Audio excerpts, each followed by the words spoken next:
vaccinations or verifications of mRNA vaccine DNA contamination in the world. And you were raising alarm early on. Now there's all these studies confirming that these things are doing that. For people that don't know, you mix in DNA with these shots, and then it does all sorts of weird stuff when they're having autoimmune responses and stuff in the body. And then all this SV40 contamination and cancer virus, and they say it isn't, but it is. What's going on here? Well, clearly the shots have DNA contamination. And clearly, the DNA contamination is above the levels that the regulators set for being safe.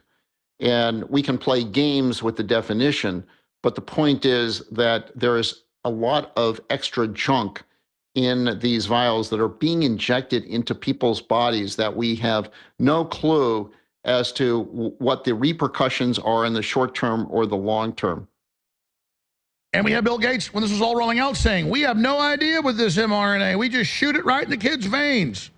And then we've got the FDA meeting where they approve it going, we have no idea. And then you and I are the conspiracy theorists for pointing this out.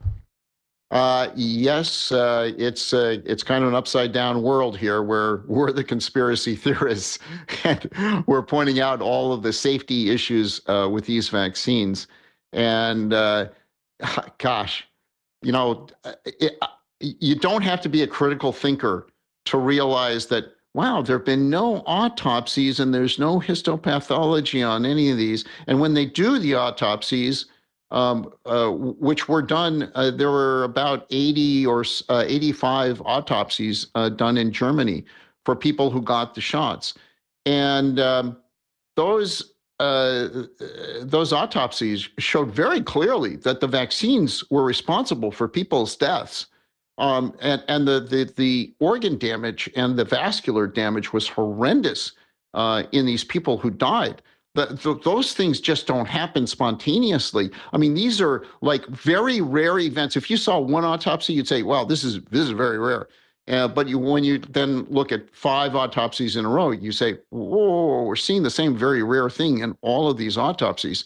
You know, and yet the CDC is completely blind to all this. They're not doing any autopsies. Well, we're going to have to see what Kennedy does about this, but this is really pissing people off.